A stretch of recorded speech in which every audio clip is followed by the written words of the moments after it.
राजा जनक परम ज्ञानी और विवेकी राजा थे, लेकिन उन्हें अब भी आत्मज्ञान की परम स्थिति को पाने की जिज्ञासा थी। वे कई ऋषियों से मिलने पर भी तृप्त न हो सके। तभी उन्हें अष्टावक्र नाम के एक अद्भुत, अति युवा और कुरूप शरीर वाले योगी के बारे में पता चला। जब अष्टावक्र जनक के दरबार में पहुंचे तो उनकी उम्र और आकृति देखकर सभी हंस पड़े, पर अष्टावक्र ने एक ही बात से सबको मौन कर दिया।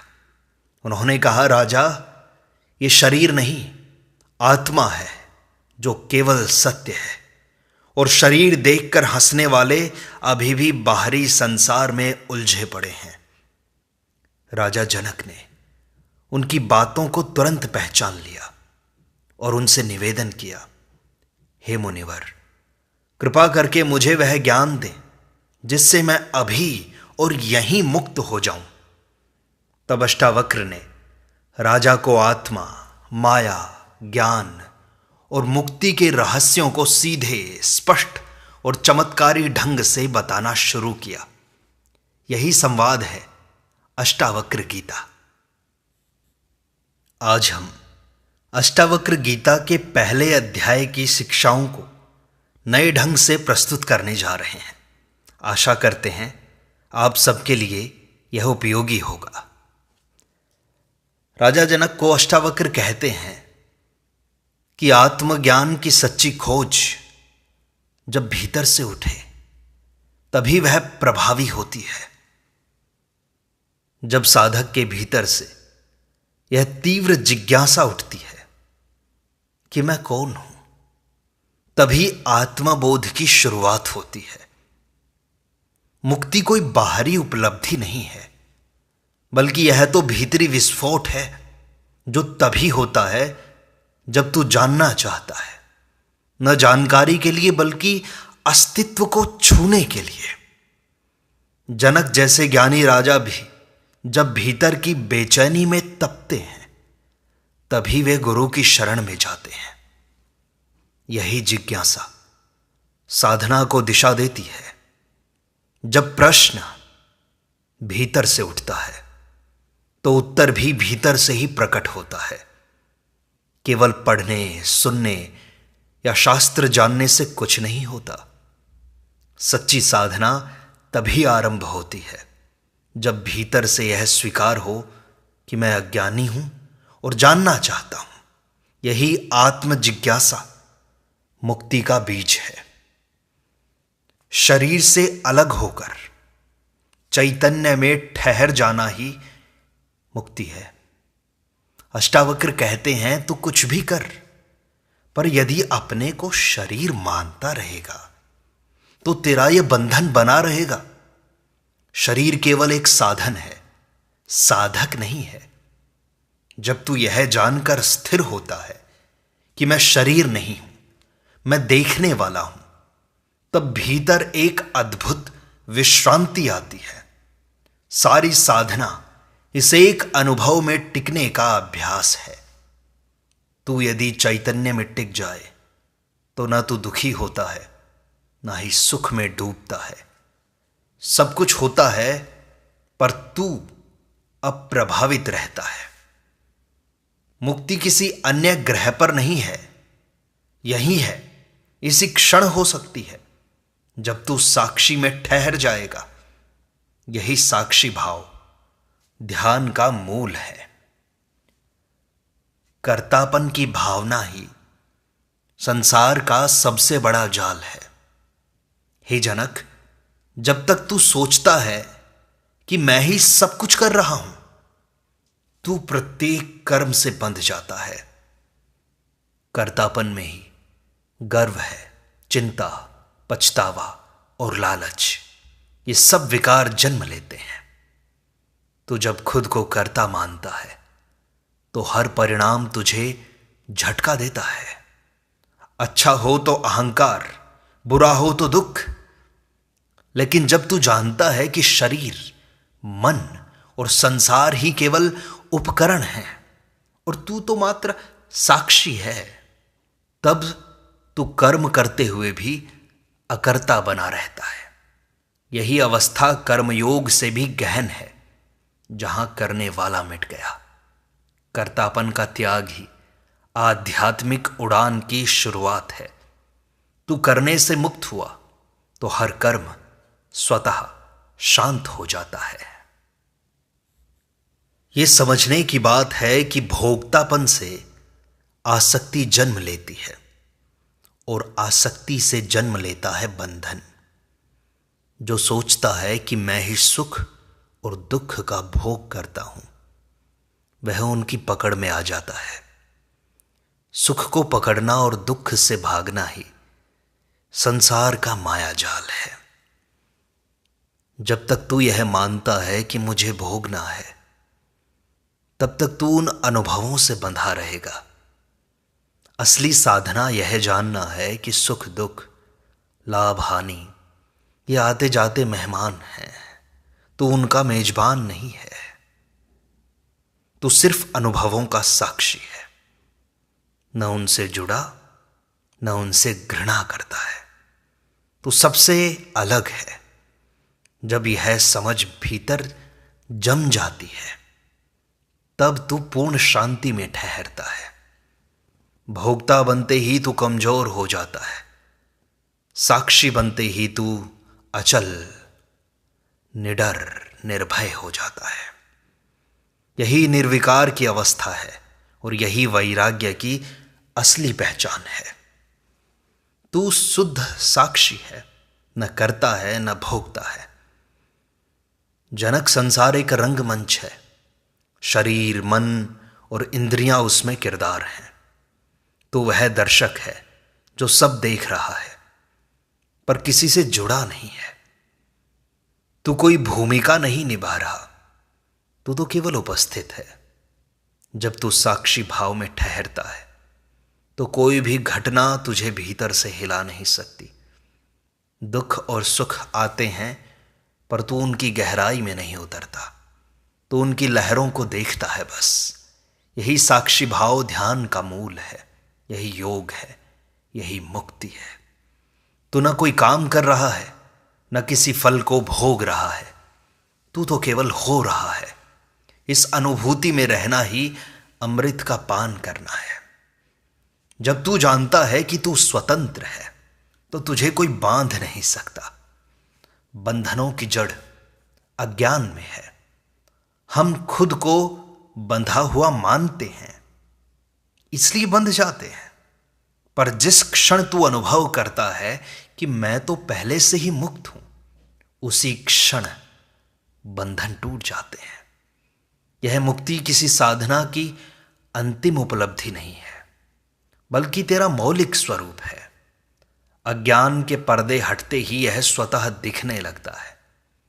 तू जन्म से ही मुक्त, व्यापक और असीम है, लेकिन तुझे यकीन नहीं होता।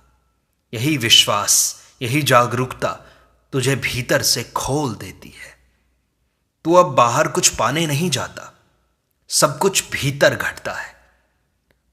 मुक्ति कोई दूर नहीं है, केवल पहचान भर है कि तू मुक्त है। आत्मा को जानने वाले के लिए न पाप रहता है न पुण्य। जब तू जान जाता है कि तू आत्मा है, न शरीर है न मन है, तो उस क्षेत्र में प्रवेश करता है जहां पाप पुण्य का कोई अस्तित्व नहीं। पाप और पुण्य शरीर और मन के स्तर पर होते हैं, आत्मा के स्तर पर कुछ नहीं होता। तू यदि साक्षी में टिक जाए तो तू कर्मों का संचय नहीं करता। तू सहज रहता है, निर्दोष, जैसे आकाश जिसमें कोई छाप नहीं लगती। यह स्थिति केवल ज्ञान से आती है।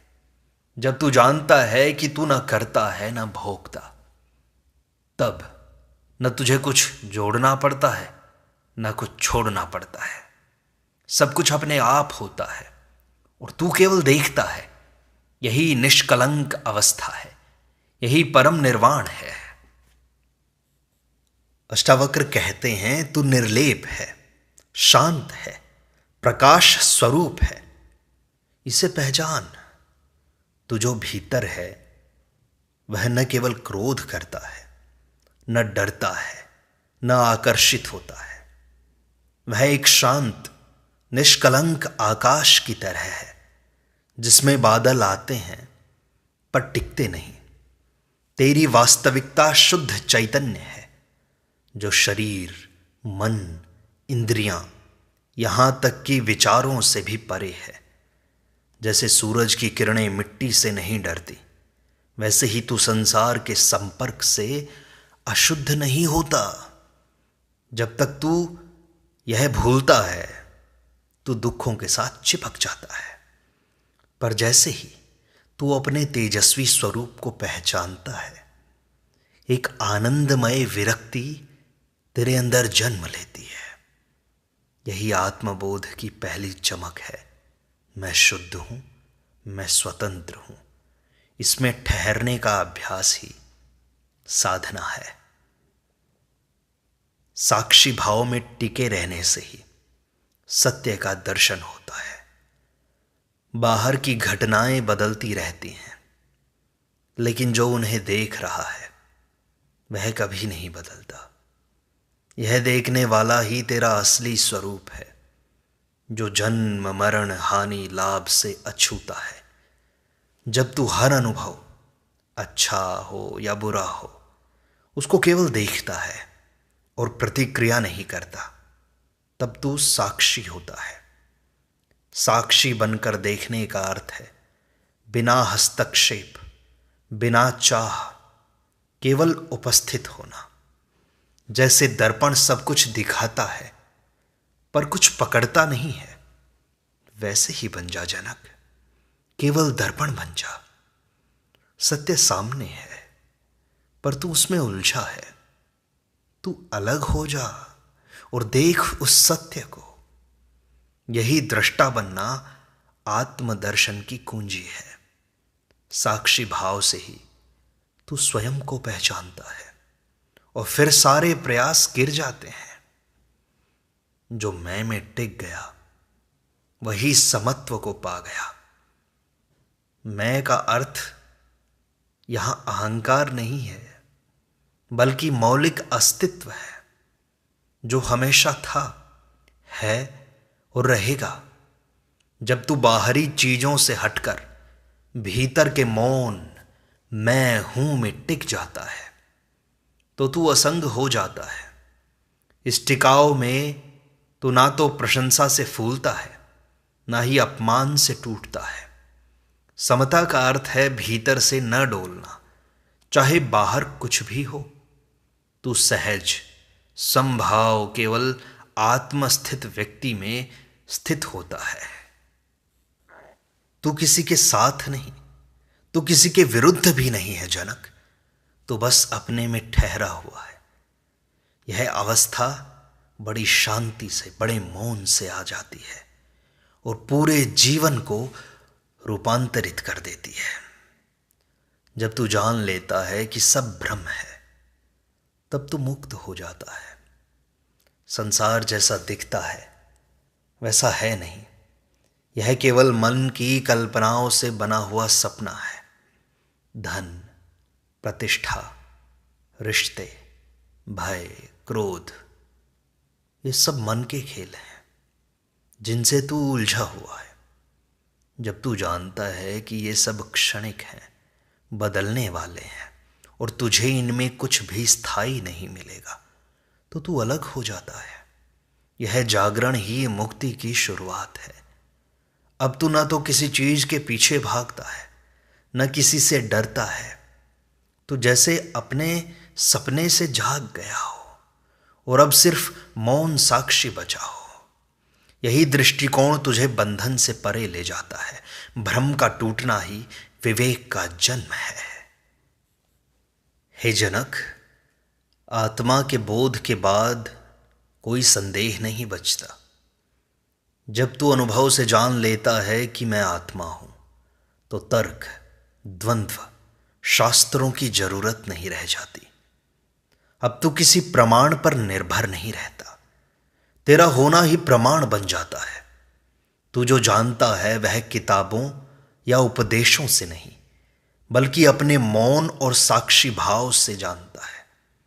जैसे नमक घुल जाए वो सिर्फ स्वाद बचा रहे, वैसे ही आत्मा का बोध भी तुझे भीतर ही भीतर स्पष्ट हो जाता है।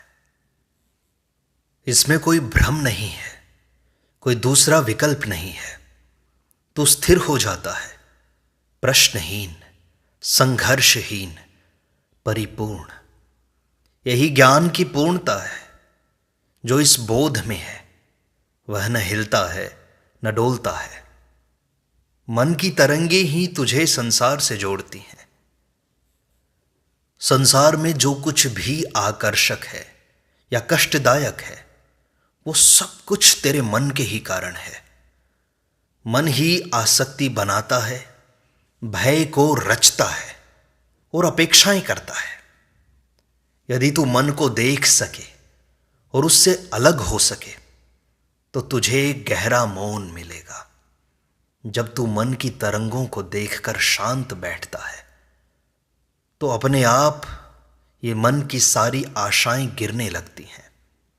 मन स्थिर होते ही संसार का भार मिट जाता है। तू अब प्रतिक्रिया नहीं करता, केवल मौजूद रहता है। यही मौन मन आत्मा का द्वार बन जाता है। जहां विचार नहीं वहीं दर्शन है। सुख दुख एक जैसे देखने की दृष्टि ही तुझे अंतिम योग तक पहुंचा देती है। जब तक तू सुख को पकड़ना और दुख से भागना चाहता है तू द्वंद्व में फंसा रहेगा। पर जब तू दोनों की बराबरी देख लेता है, न आकर्षण होता है न घृणा होती है, तब तू मुक्त हो जाता है। सुख भी आता है तो तू मुस्कुराता है, दुख भी आता है तो तू मुस्कुराता है। यह मुस्कुराहट बाहर की नहीं भीतर की होती है। यह तेरे केंद्र से उठती है। तू जानता है कि ये सब समय के खेल हैं। तू इनमें नहीं फंसता। तू जो देख रहा है वही तू है। यही दृष्टिकोण ही जीवन को ध्यानमय बना देता है। यही साम्य तुझे अंतिम स्थिति तक ले जाता है। तू जो खोज रहा है वह तू स्वयं है। साधक संसार भर में दौड़ता है, गुरु के पास, शास्त्रों में, यात्राओं में, परंततः उसे जानना होता है कि वह जिस सत्य की तलाश कर रहा था वह उसके भीतर ही तो था। यह भीतर लौटने की यात्रा है, बाहर की नहीं। आत्मा कोई अनुभव नहीं बल्कि तेरा मूल स्वभाव है जिसे तू भूल गया है। सारा ध्यान, सारे साधन केवल स्मरण के लिए हैं। एक बार तू भीतर उतर जाए तो सब समाप्त हो जाता है, बस शांति बचती है। तू किसी और को नहीं स्वयं को देख, वही दर्शन है। यही खोज का अंतिम बिंदु है और आरंभ भी है। हे जनक, आत्मा जन्म मरण से परे है और इसे जानना ही तो अमरता है। तेरा सच्चा स्वरूप न कभी जन्मा है न कभी मरेगा। यह शरीर, ये नाम, पहचान सब समय के साथ आते जाते रहते हैं। पर तू जो देख रहा है, जो जान रहा है, वह कभी बदलता नहीं है। आत्मा तो कालातीत है। यह जानने पर तुझे भय का भय नहीं लगता। भय सदा के लिए मिट जाता है। तो फिर मृत्यु को भी एक अनुभव की तरह देखता है, न कि अंत की तरह। यह जानना जीवन को हल्का कर देता है, क्योंकि तेरा मूल डर ही समाप्त हो जाता है। अब तू अनित्य से नहीं, नित्य से जुड़ा रहता है। यही अमरत्व है जिसे समझने से जीवन दिव्य हो जाता है। ध्यान रखना जनक, जो कुछ भी बदल जाए वो तू नहीं है। तेरे विचार, तेरी भावनाएं, इच्छाएं, शरीर, ये सब बदलते रहते हैं। इनमें से कोई भी स्थायी नहीं। इसलिए ये तेरा असली स्वरूप नहीं हो सकते। तू वह है जो इन सब को देखता है पर इनसे बंधा हुआ नहीं है। यह समझ बहुत सरल है और इसे जीना ही साधना है। हर बार जब तू दुख और सुख से चिपकता है, सोच, क्या ये बदलने वाला है? अगर हां, तो ये तेरा सत्य नहीं है। यही विवेक तुझे संसार की वास्तविकता दिखाता है।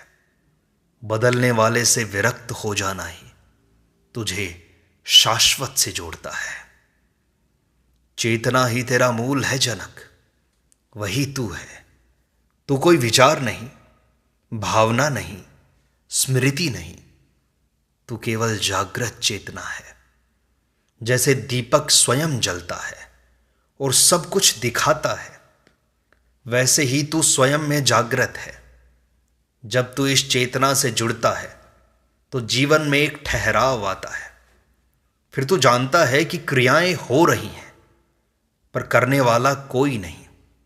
यह चेतना ही तुझे भीतर से शुद्ध, स्वतंत्र और आनंदमय बनाती है। बाहर का कोई उपाय, कोई धर्म या कर्म तुझमें यह नहीं जगा सकता।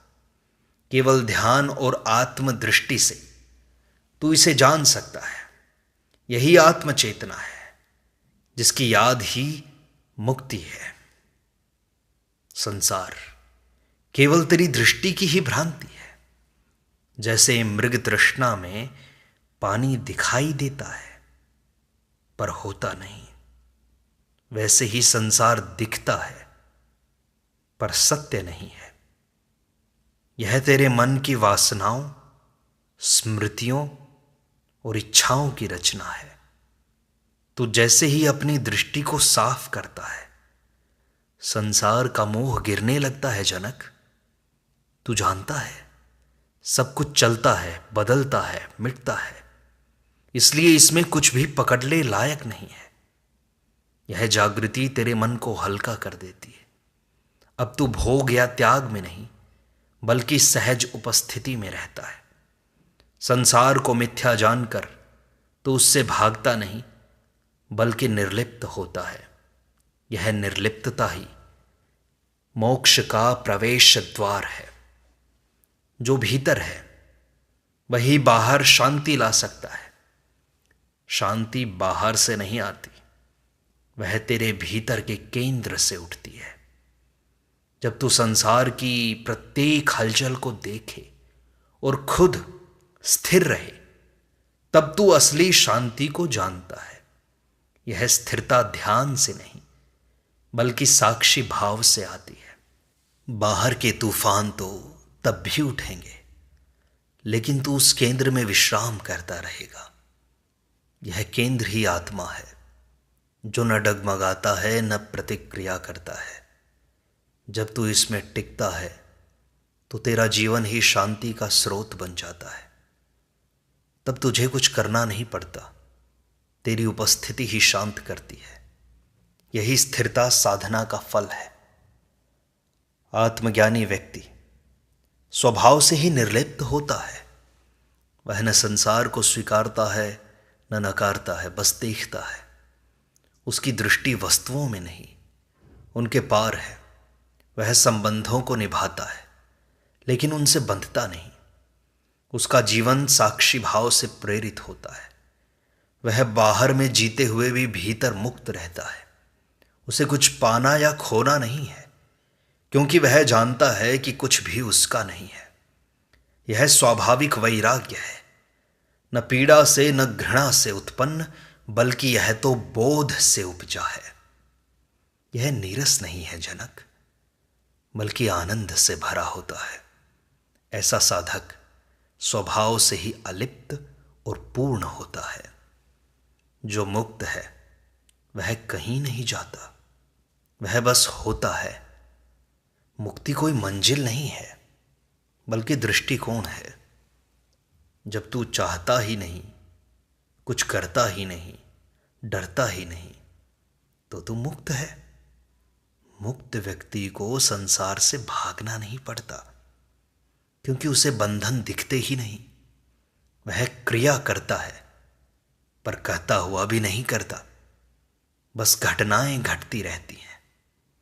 उसकी उपस्थिति बोझ रहित होती है, एकदम हल्की, पारदर्शी। वह कहीं अटका हुआ नहीं होता और ना ही किसी अनुभव की तलाश में रहता है। इसलिए वह जहां भी होता है वहीं पूर्ण होता है। यही वास्तविक मुक्त अवस्था है, होना बिना प्रयास के। जब तू समस्त मैं और मेरा को छोड़ता है तब तू शुद्ध होता है। मैं और मेरा ही बंधन की जड़ है, यही अहम और ममता का आधार है। जैसे ही तू कहता है मेरा शरीर, मेरा विचार, मेरा दुख, तू चिपक जाता है। लेकिन जब तू देखता है कि कुछ भी तेरा नहीं है तब तू मुक्त हो जाता है। यह समझ धीरे धीरे आती है, अभ्यास से नहीं आती, जागृति से। जब तू चुपचाप साक्षी होकर देखता है तो ये सभी मैंपन गिरने लगते हैं। तू शुद्ध अस्तित्व रह जाता है, बिना किसी सीमा के। यही पवित्रता है, जहां कोई अपना या पराया नहीं होता, सिर्फ मैं हूं, ये बचता है। साधक जब स्वयं को पूर्ण देखता है तभी वास्तविक साधना शुरू होती है। अधिकतर साधना कुछ पाने के लिए होती है, लेकिन यही इच्छा बंधन का कारण है। सच्ची साधना तब होती है जब तू जानता है कि तू जो है वही पूर्ण है। अब तू कुछ जोड़ने नहीं बल्कि हटाने लगता है। भ्रम, अहम, अपेक्षा, यह हटाने की साधना बाहर से कुछ नहीं लाती, बस भीतर को स्पष्ट करती है। जैसे शीशा साफ हो जाए और सूरज स्वयं दिखने लगे। अब तुझे मार्ग नहीं बल्कि मौन चाहिए। यही सहज साधना है जो गहरी, धीमी और शुद्ध होती है। यह तुझे तेरे मूल में पहुंचा देती है। ध्यान कोई प्रयास नहीं है, आत्मा की सहज उपस्थिति है।